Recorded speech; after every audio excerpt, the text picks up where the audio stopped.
Right, can you all hear me? Davante, can you hear me? I can hear you. Okay, good. Had a little problem this morning. We'll get started a little bit. Thank you all for calling in. We're experimenting with times because sometimes people say they can't call into an evening Zoom because of kids. So we're experimenting with this. It's going to be recorded for anyone who needs to drop off. I usually get way more people watch YouTube recordings of Zooms I do after than who call in at the time. But I have a feeling looking at some of these names, y'all are people who are going to have some questions on what we're doing. Y'all know me, I'm Mandie Landry, District 91 in New Orleans. And I have my good friend and policy expert, Davante Lewis from the Budget Project helping out today. We kind of broke this year's legislative session into fiscal and non-fiscal bills. For those of you who might be familiar, Louisiana switches off years. We have fiscal years and non-fiscal years. And this is a fiscal year, which means we're going to be focusing on taxes and financial issues, and members are limited to what non-fiscal bills they can file. And some of us were very careful about what 5 general bills we filed, and some people have filed some doozies that are really gonna take up a lot of the air in the room this year. So I think what we're gonna do is he and I are each gonna talk about one thing going on, and then we'll take some questions from y'all, because y'all might have a little bit different interest or different questions in what's going on. And then my aide Nicole is here, and I think she's gonna share her screen a few times to kind of show, hey Nicole, if you for those of you who might want to know more about a bill, to read the actual bill, where to find it. We're also going to keep a running list for this Zoom and future ones on bills to look out for, a running Google sheet for bills to look out for, because it is a little confusing. We have 656, I think that's the last number, in the bills in the House, 200 and something in the Senate, a bunch of resolutions. It's only going to get crazier as time progresses, because we can still file fiscal bills. So that number is going to go up. But what I would like to start with is Davante, actually. We have a bill right now filed by the chairman of the Education Committee, Ray Garofalo, that has made the state a little bit of a national embarrassment, more than usual. It's something that's a leftover idea from the Trump administration. And Davante, could you give us a little bit about where this bill idea came from, and what you think could happen if we actually pass it? And its bill number, do you know it offhand? Yeah, it's 564, House Bill 564. Good morning, everyone. As Mandie said, I'm Davante Lewis. I work at the Louisiana Budget Project as our Director of Public Affairs and Outreach. So my primary job is to always talk to people like Mandie. So I get a very fun job. But yeah, this is probably one of the most damning bills of this legislative session. We have seen this kind of movement.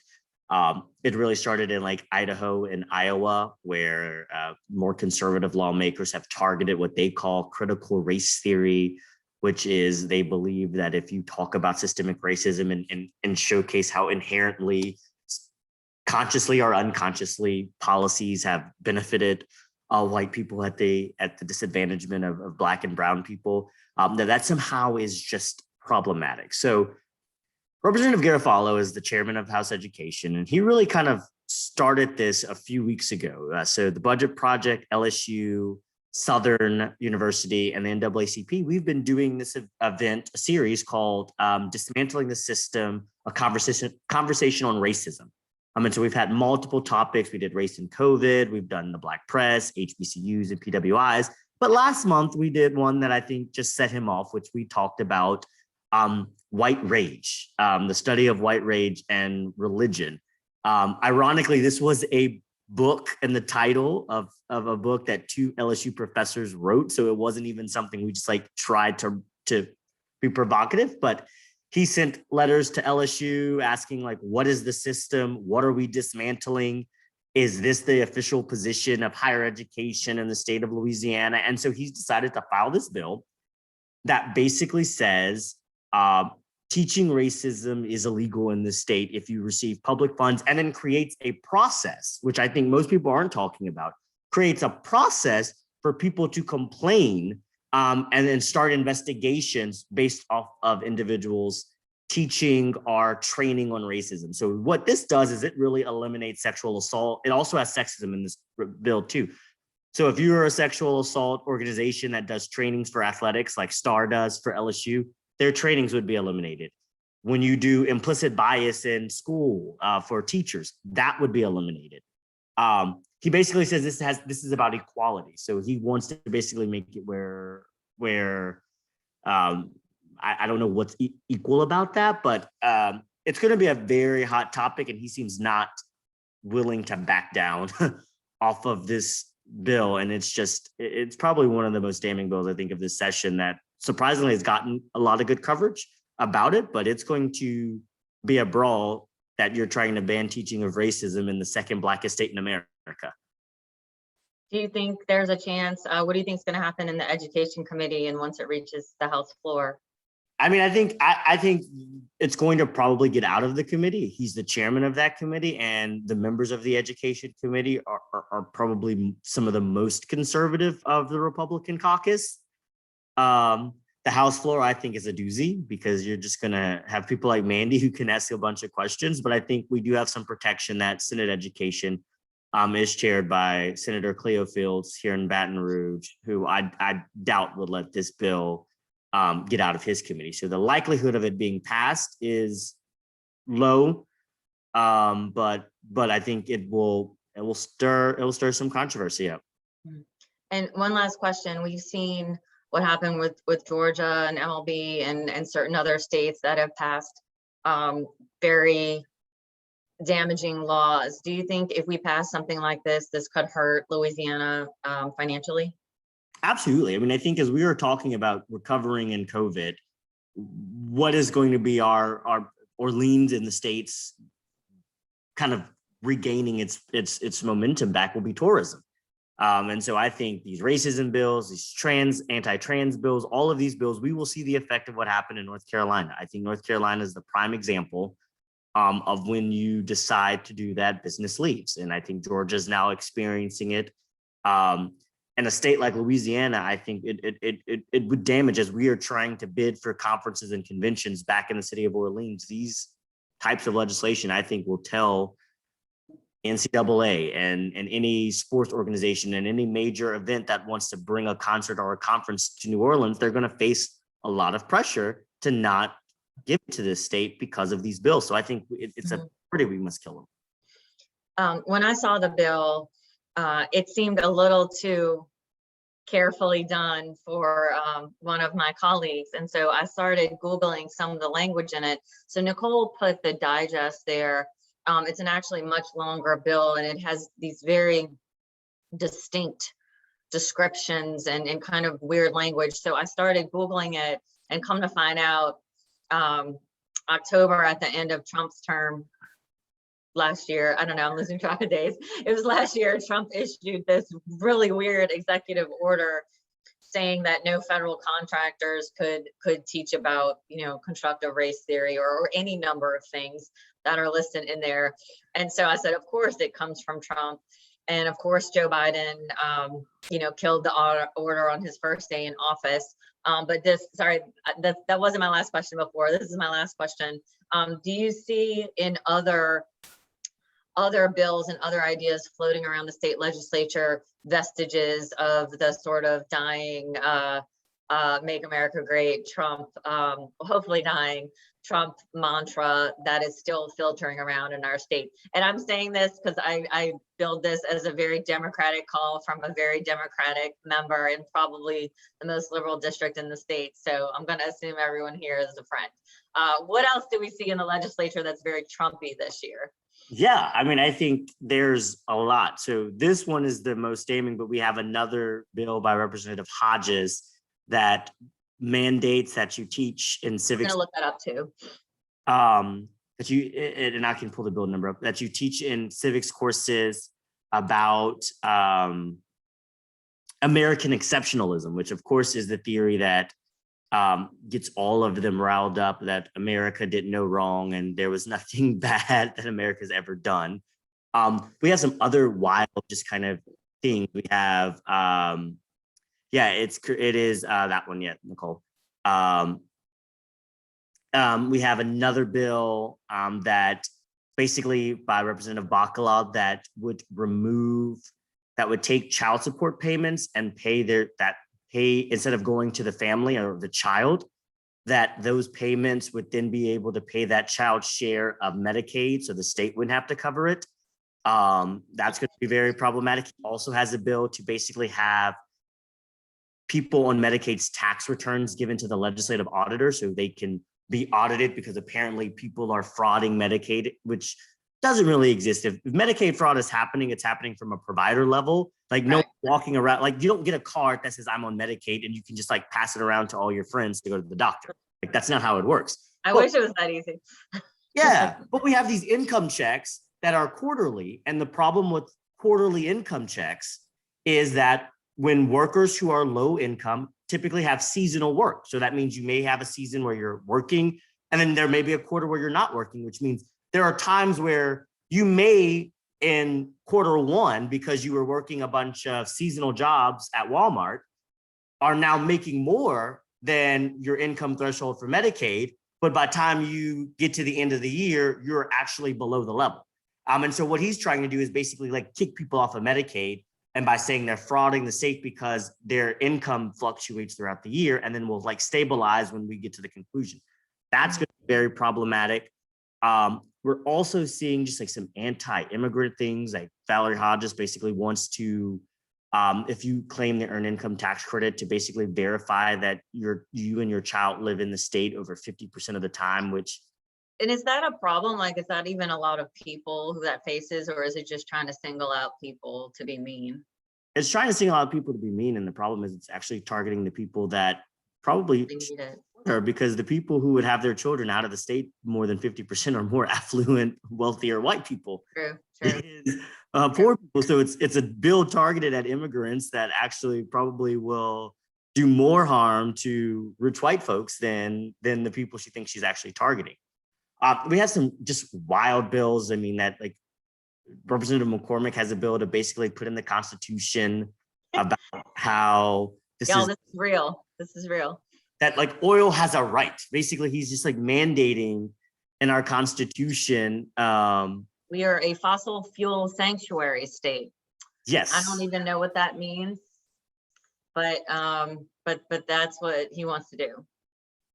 So it's like a bunch of random things we are facing. I mean, and there's a lot. I mean, we could go down. I mean, there's so many. We'll get to a few in a second.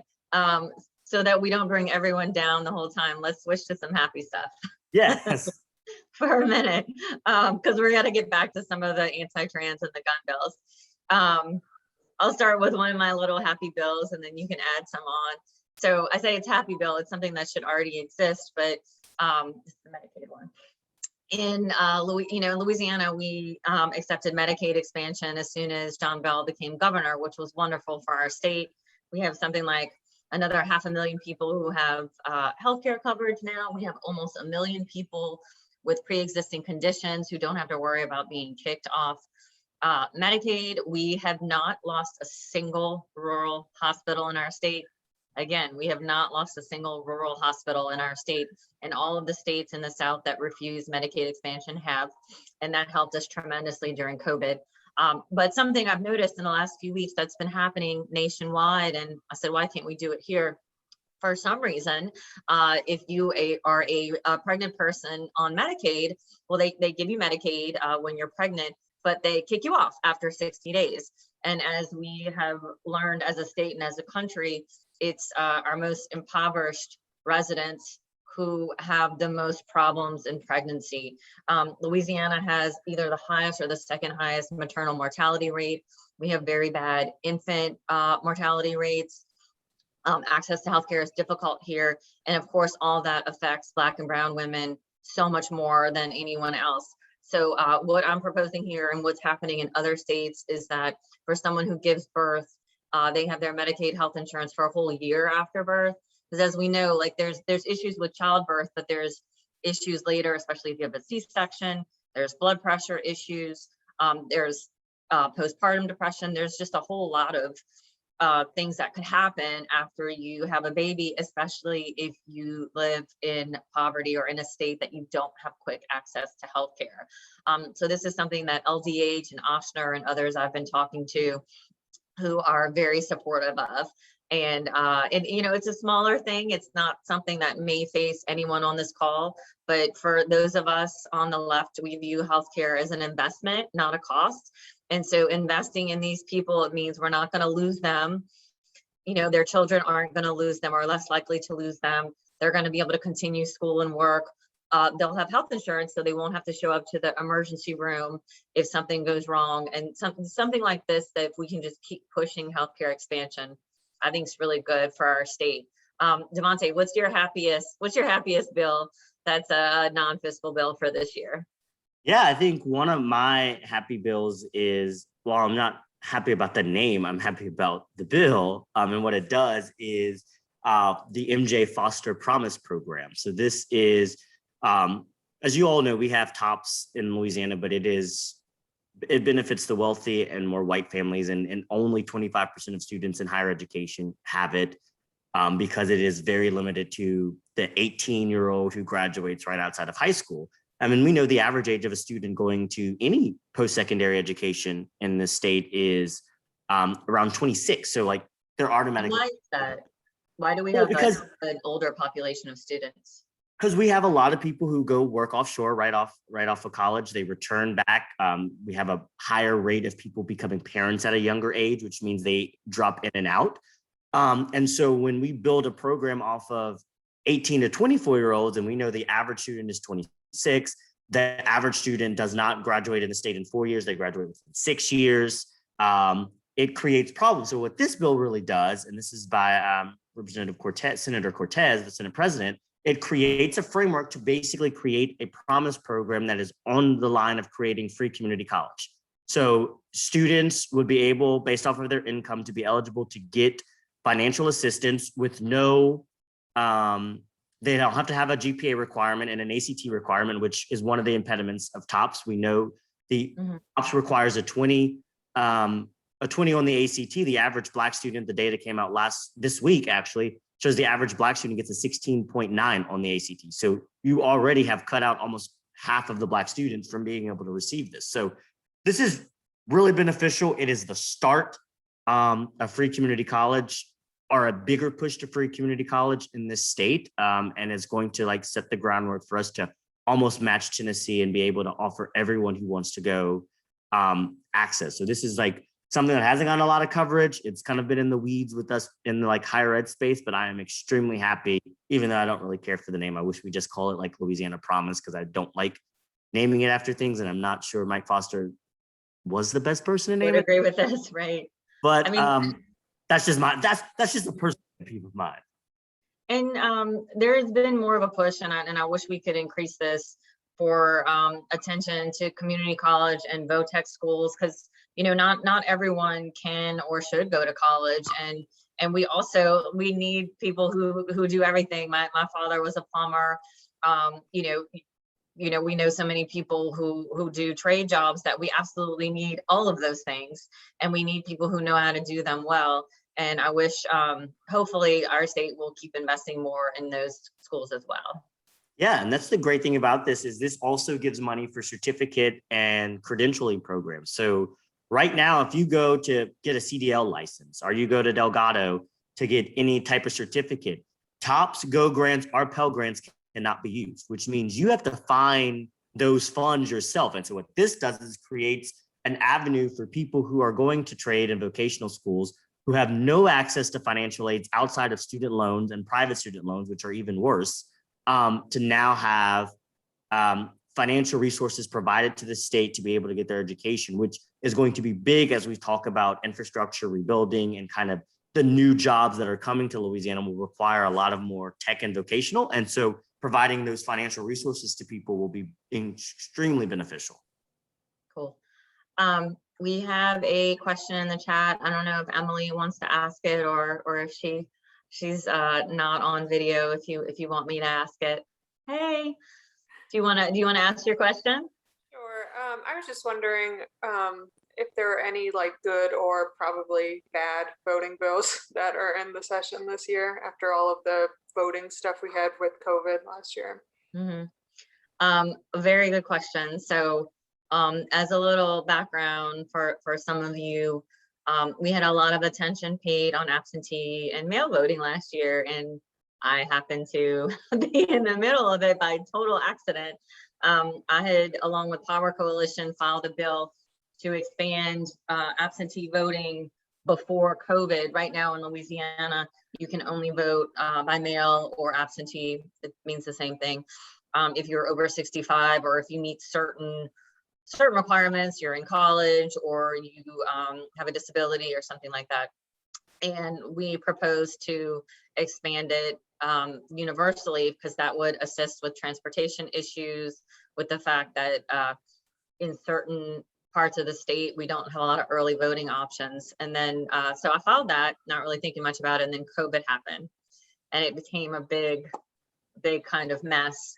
The good thing is we educated so many people on the state on voting by mail and what it means to early vote in Louisiana and all the requirements here. And we got a little bit of what we wanted.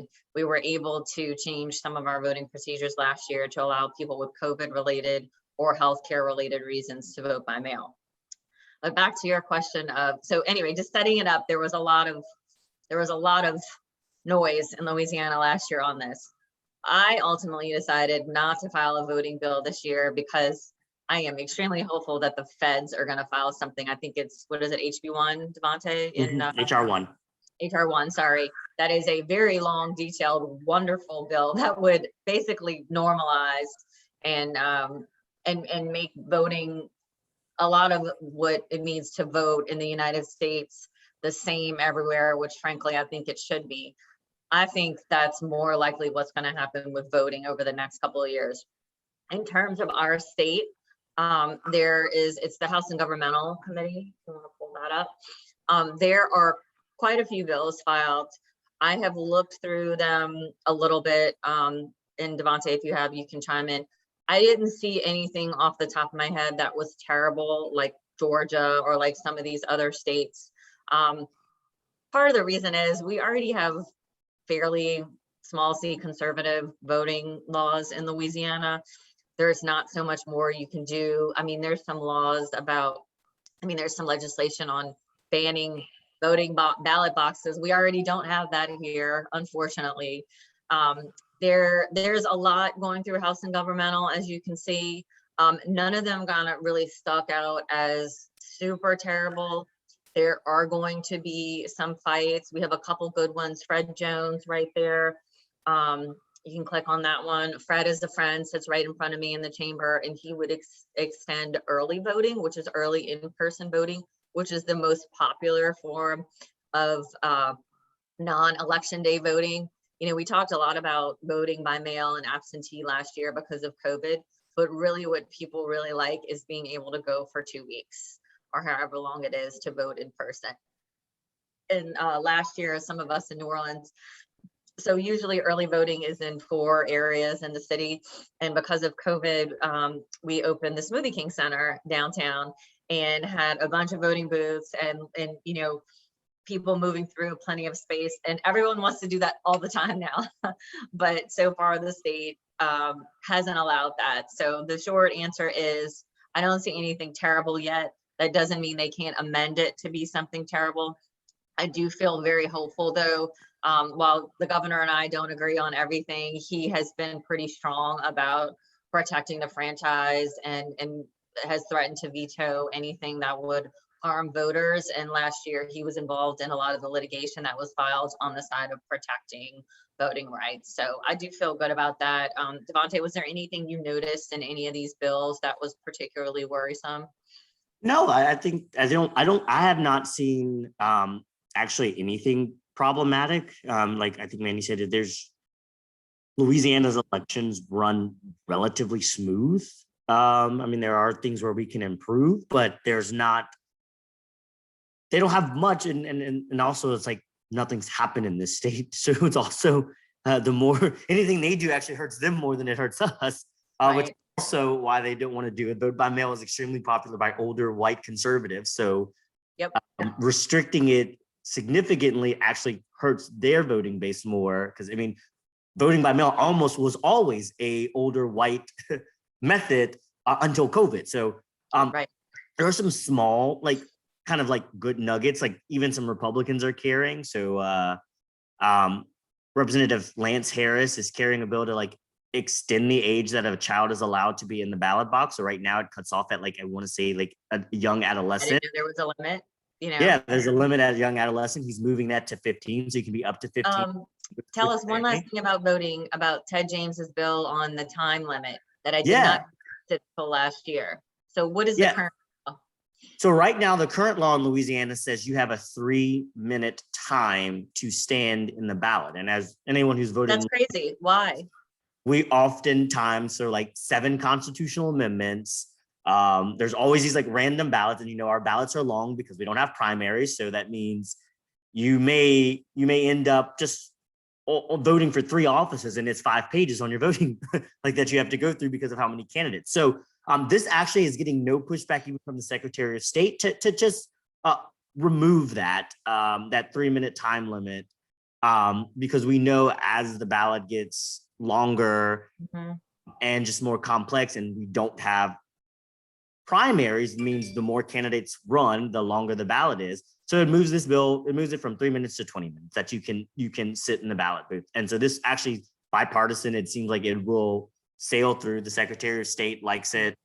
People are fine with it. Conservatives don't mind it because that means they feel some people vote against no on their bad amendments because they just don't know that if they can read it more that they would vote for it. So that'll be good. I mean, I think the other interesting voting bill that is not necessarily bad or good, but is just going to be a fight among Republicans is whether or not we move our congressional elections to close primaries. Yes. So there's a few people on here from other places. What is a jungle primary and and what does that do to Louisiana elections that's different than others? So Louisiana is very weird. I mean, most people would think that we're even different than the other places that have semi-jungle primaries like Washington and California, which is the top 2. So they have a primary. If you're in the top 2, you move on to the general election. And then, of course, somebody wins. Sometimes it's a party versus it's inter-party. Sometimes it's opposite parties. Louisiana, similar but very different. The jungle primary is when everybody runs on one ballot on election day. And if no one hits 50% plus 1 vote, then the top 2 move on to a runoff. And so many Republicans feel like this is the reason we got John Bel Edwards, because if they would have had a primary and the Republicans were able to decide amongst themselves and then be able to try to have like unity, they would have all coalesced. So they originally were trying to move it to all elections in the state would go back to a primary system where the parties run before the election day, pick a candidate, and then those candidates face each other. This bill by Senator Hewitt moves that only to the congressional elections. And so she would start in 2022 that we would have party primaries. Wild thing about this is we did this, like Louisiana had the jungle primary for a while. In 2010, we moved to party primaries for congressional elections. And then we came right back in 2012 and we're like, we're done with that. And we went back to the jungle primary. So but this divides Republicans. Representative Scalise wants it. Senator Cassidy doesn't want it. The Republican Party wants it. The Republican Secretary of State doesn't want it. So this is really going to be more of their fight because they can't agree on what they want to do with this. But I love when they fight. It'll be an interesting debate. I love when they fight. It's great. They're not paying attention to us. Okay, I'm gonna move on a little bit from voting. Let's talk about guns a little bit. I know our Louisiana has some of the fewest restrictions in the country, to the surprise of no one. There's been some interesting articles recently about how we've kind of always had a kind of a violent state for a long time in history. There was a really great New York Times article. Well, I say great, a really informative New York Times article on that. And in recent years, we've had people try to remove, including this year, some of the very, very few gun restrictions we have in the state. So gun issues is something that I've always kind of been involved in. And my reason is well, a lot of reasons, but I just really hate the fact that school children nowadays have to be taught what to do if someone walks into their school and tries to shoot them. I think that is horribly traumatic. And the fact that, no one on this call ever had to go through that. And these little kids have to learn that and have to know that someone might walk into their classroom and shoot them. That is horrible. We are so guilty of that.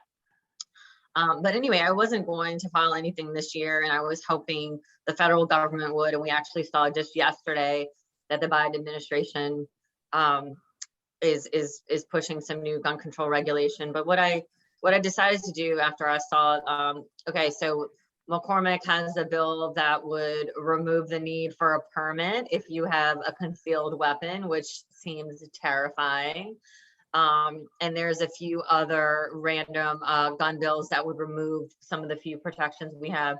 So what I ended up filing, and I'm working with Everytown, which I think a lot of y'all are familiar with, is what it would do is expand background checks. And y'all have heard of universal background checks. So what happens now if you buy a firearm from a dealer, they have to run your name through this.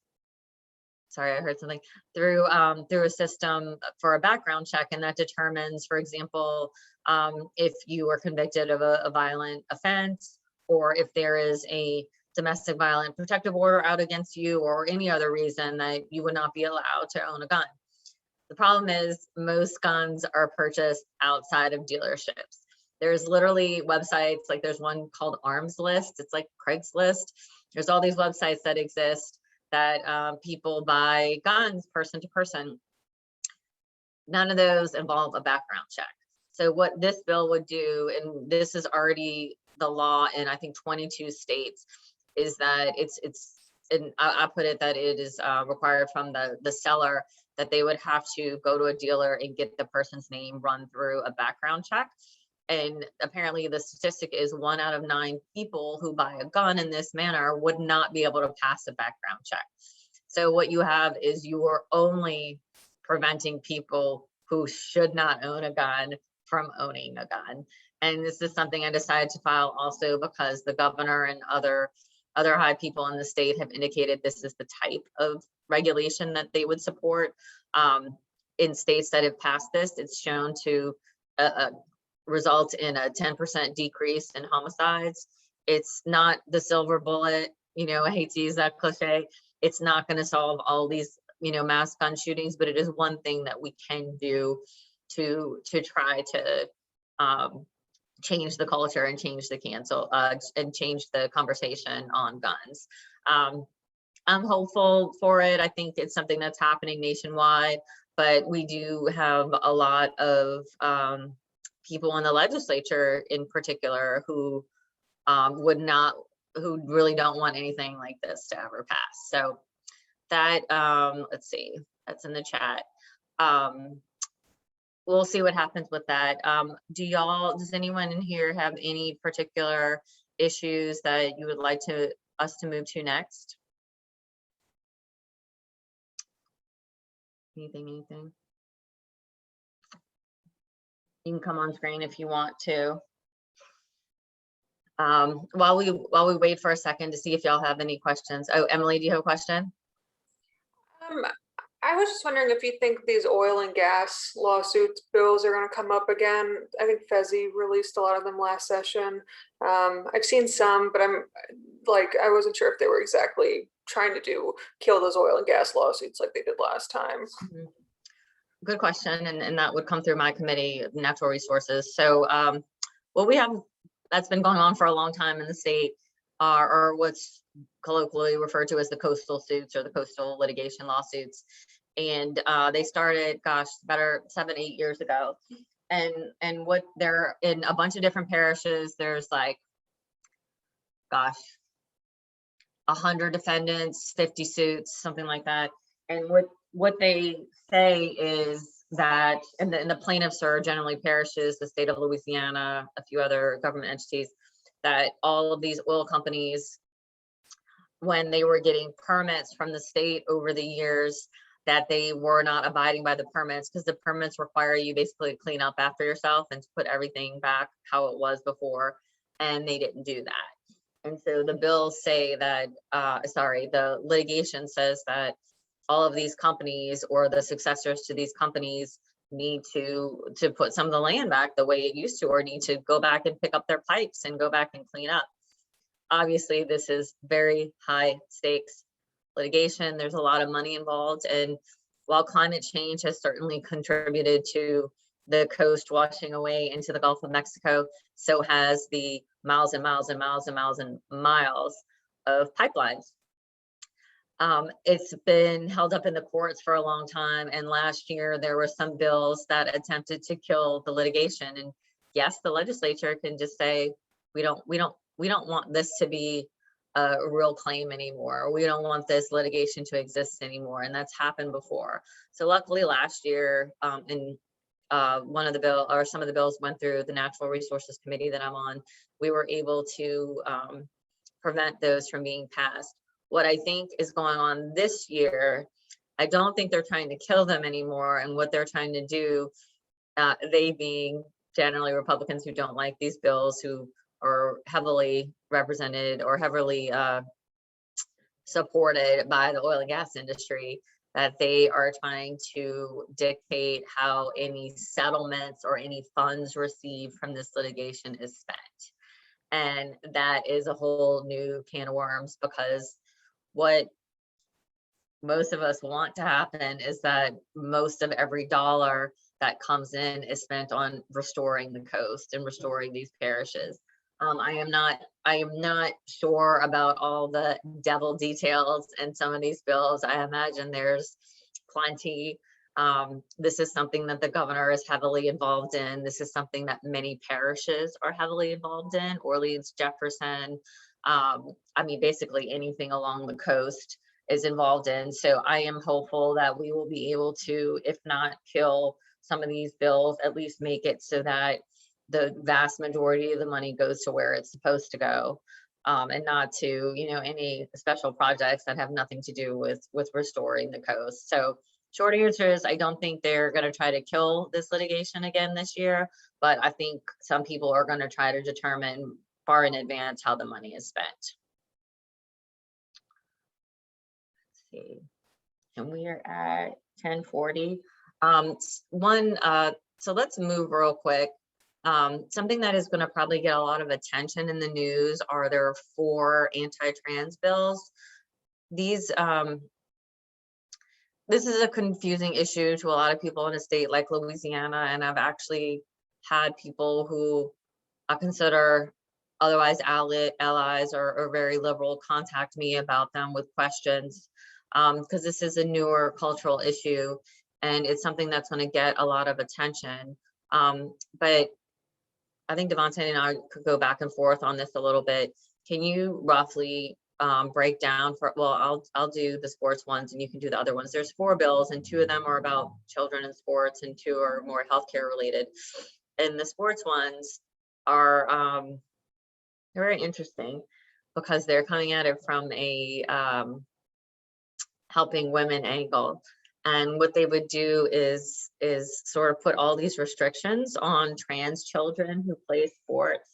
And it's interesting because they're using this image of someone called me the other day of some 6'3" football player trying to play girls soccer in high school. And that's just not a thing that happens. First of all, at the college level, the NCAA has their own rules and regulations on anyone who identifies as trans playing. So this would apply to younger children, but this is not a thing that happens for real. It's another solution in search of a problem. You don't particularly, there's no stories, or I think a reporter asked one of the authors of one of the bills, have you heard of this being a problem? Can you give me an instance of when this happened where some large teen boy was trying to play, volleyball or something, and the person could not give a response. What this amounts to is sort of discriminating against the last kind of group of people that people feel comfortable being mean to. But what I see the problem in this kind of bill is it really opens up children to abuse by coaches and teachers. We've seen in recent years how so many children, in particular girl children who play gymnastics or certain sports that have been in the news, have been abused for generations by coaches. And to me, opening up this can of worms where a coach could say, I don't believe you're a real girl, or I don't believe you're a real boy, I have to check and see.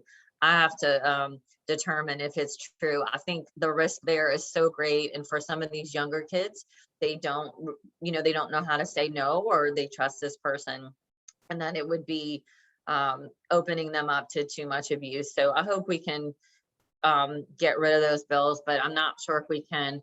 The ones that are actually more dangerous to trans children are the healthcare related bills. And Davante, can you give us a little bit of summary of what they're trying to do and why that's actually harmful to parents and children? Yeah, and I'll do that. Sorry if I got a little distracting. I have a 3-month-old puppy who got awfully quiet. I noticed was ripping up the carpet in the guest room, so I was trying to situate that. Yeah, we have some very bad ones. So Randy talked about that. We have one by Representative Fairman, where basically and they're also bad. I'm trying to make sure I get this one correctly. I believe this is the one where he allows kind of any type of hormone treatment for children who are trans, and requires that both parents, or parent and guardian, are notified and have say. So basically, we know most students who are trans, or people who are trans, end up in homes or in outside of their legal guardian. So this basically, as you can see by here, it also gets involved in medicine. It tells doctors what they cannot prescribe to trans children. So this is probably the most dangerous one of them all, because it's the most overreaching. We have sorry, back up real quick. Yeah. Why is it in particular that trans children may not be able to go to their, or I guess I should say trans teens, because this is more who it's directed at, might not be able to go to their parent, or why they would not want to go to their parent for certain healthcare needs? Yeah, I mean, I think it's the same that we saw with teens and abortion, or teens who were gay and got disowned by their families. And so it creates basically this, as you can kind of see, they call it the Vulnerable Children's Protection Act, but it's really just clear that their obsession with, they don't really have any policies outside of targeting people who they don't like. I mean, we can see the common thread there. This is not like we're going into session debating what spending should be, or what the corporate tax rate should be. I mean, those are healthy, in my eyes, political debates. These are basically now policies where they're just like, I don't like immigrants, right. I don't like trans people, I don't like Black and brown people. What can I do to make their lives miserable? And then say it's somehow it's protecting children, like they care, but these are the same people who are not putting investments into DCFS when they ask for a bigger budget for child protective services, are the same people who don't want to offer more money into schools. So it's kind of very hypocritical that we are protecting children when it's just targeting children, or targeting parents. Because, like, let's be real, a good chunk of the people who are doing this some do have supportive parents, and this would still restrict. So it's not even just the ones who may not have supportive parents. Even families, parents who support their trans children would be severely limited in what they can do by this piece of legislation. So he has this one. There's another one by Senator Fezzi that really kind of targets just he calls himself Big Mike Fezzi, if you care. Heard that's a new nickname. I don't know if that's true. He when he ran against Norby 4 years ago, he's called himself Big Mike. This has been car dealership. So this one basically prohibits and like limits the severe type of therapy that can be done for counseling with children who are trans. Mhm. It also states that as you can see right there in the proposed statute, that providing any gender therapy is prohibited unless it's with parental consent. And so he basically is another, again, kind of targeting just in a different way than Representative Sherman was doing, and different than what Representative Amade was doing with her bill. And then there's another one by Senator Mizell, which is another trans athlete support bill, which is, I mean, when we've studied this, like, let's be real, the Olympics since 2012 has allowed trans athletes to compete, and since then zero have. So we're not talking about where there's issues of a trans man or a trans woman competing in a sport and then winning, and people are now upset. This is really just kind of an issue that's being created off of a theory of what could happen when it's actually never happened. Solution without a problem, as usual. And the healthcare bills bother me a little bit because it seems like they're trying to prevent, like you said, supportive parents. They're actually prohibiting supportive parents from helping their children to make decisions about their bodies, and that's troubling to me. We have a few minutes left. I want to mention just a couple of bills I'm working on as well. There is one, last year I worked with the Justice and Accountability Center and the Louisiana Stop Solitary Coalition. They are really trying, it's a nationwide effort to end solitary confinement as a punishment in this country because it is torture and inhumane. And last year we passed what was the first change to Louisiana's solitary confinement law in a century. And the law last year, it prohibits solitary confinement for people who are pregnant or who have just given birth. And yes, it is terrible that we had to pass a law to prohibit that, but we did, and it's something that was sort of going away anyway.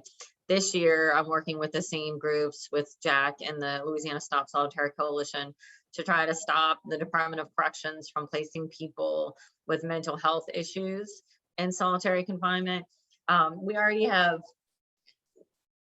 have a lot of people in the state with mental health issues, and they're definitely overrepresented in the incarcerated population. And putting these people alone in a cell block for punishment that they may not even understand or fully comprehend what's happening is just making the whole situation worse. So we're trying to get Department of Corrections to stop doing that. But this is also at the same time an educational bill to try to get as many of my colleagues to understand that we really need to invest in mental health before people get arrested and commit crimes, but at the very least, when they're incarcerated, address mental health in the same or better manner as a physical health issue. So that's something I'm working on.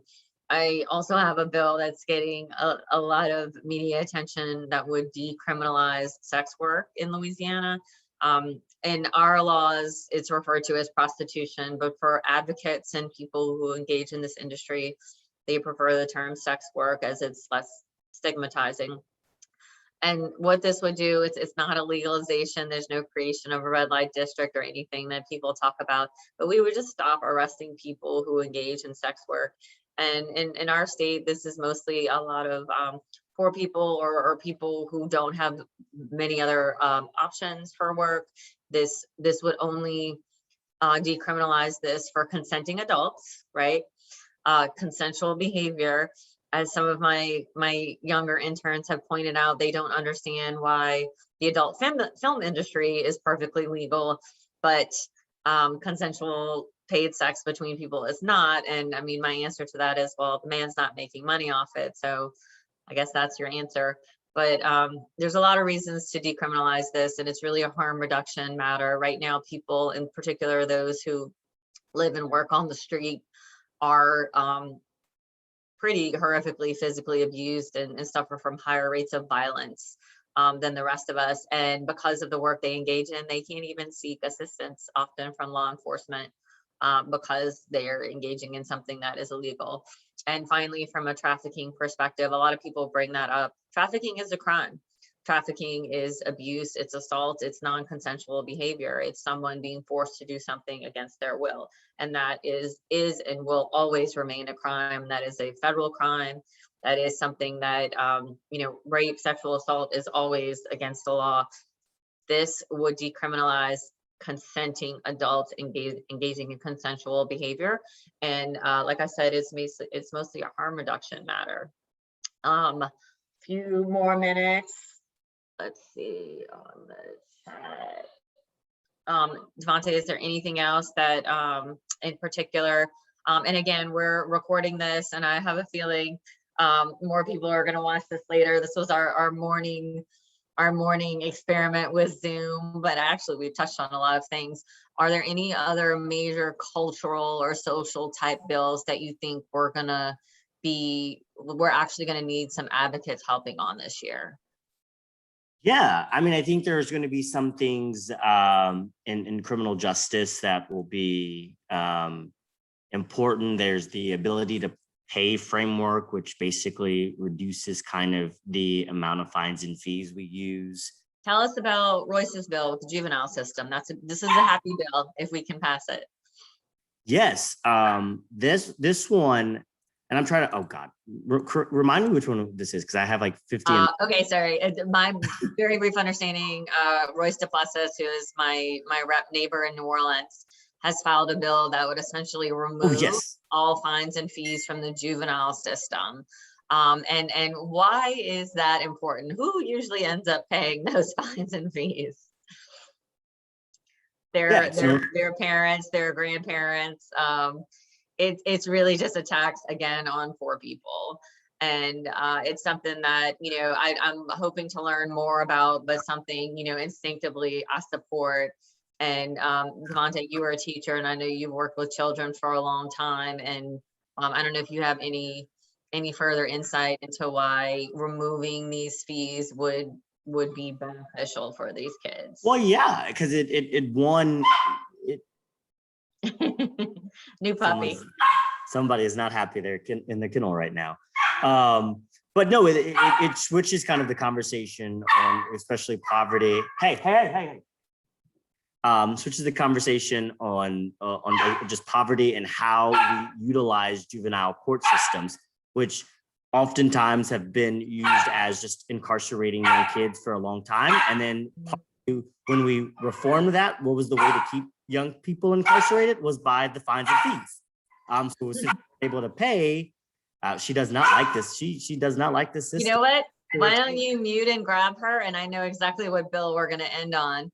Matt Willard, if you can pull it up, Nicole has a bill that was, I think he's working with some animal welfare advocates or maybe even the SPCA.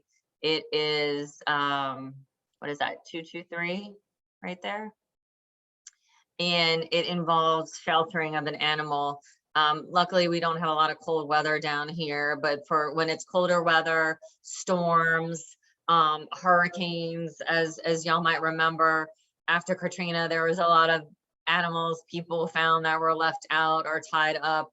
Animal cruelty to me it shows how low your society is, how bad it is if you can't actually protect these beings who can't protect themselves. And Matt's legislation would sort of clarify what a proper shelter is. It's okay to leave your dog outside. I grew up with an outside dog, and that dog had a dog house and a dog yard. And when the temperature dropped to a certain degree, my dad brought the dogs into the garage. Well, there's a lot of people who very much mistreat animals. Yeah, actually, I had a call this morning with an 8th grade class, and one of their first questions was, do I have dogs? And I thought that was cute that they wanted to make sure that I was a dog owner, and I am a dog owner, and as is Davante. So we do, we have a lot of we talked about bad bills this year, but we have some bills that come from a good place, and Matt's bill about proper shelter for our furry friends is really a good one, and hopefully should pass. So we're gonna end now. We're gonna put this up on YouTube Sunday night at 7. We're going to be focusing on tax and fiscal bills. And if that sounds a little dry, believe me, it's not. There's a lot of wild things that people are trying to do this year with tax and fiscal bills. And, you know, as many people before us have said, where you put your money and where you budget your money shows what your priorities are. And we're definitely going to see how some of our friends' priorities are not the same as ours this year. So we have a lot to say. I have a few, I'm calling them Elizabeth Warren bills, sort of tax the rich bills. I don't know if they're going to go anywhere, but they provide an option. And also, Nicole wants me to make sure I tell y'all, anyone watching this, the House Democratic Caucus is starting a weekly list. I think it'll be a weekly listserv that's going to talk about the bills and things that we're focusing on for that week. So you can go to the link and sign up for that there. And I'll post that again on on Sunday. But hope to see some of y'all Sunday. For anyone watching this later, check my social media for whatever's going on. Sign up for these emails, and I hope you get involved this year. Thank you, Davante, as usual, and to Sarah for giving us our final bill to discuss. All good? Anything else you want to end with? No, I'm good. Well, just stay in touch, and it's going to be a doozy starting Monday all the way till June 10th at 6. Monday at noon, y'all. We gavel in, and Tuesday we start heavy committee hearings. So things are going to be happening very fast. So pay attention. All right. Thank you, everyone, so much. It was a good morning. Excited about this. See y'all later.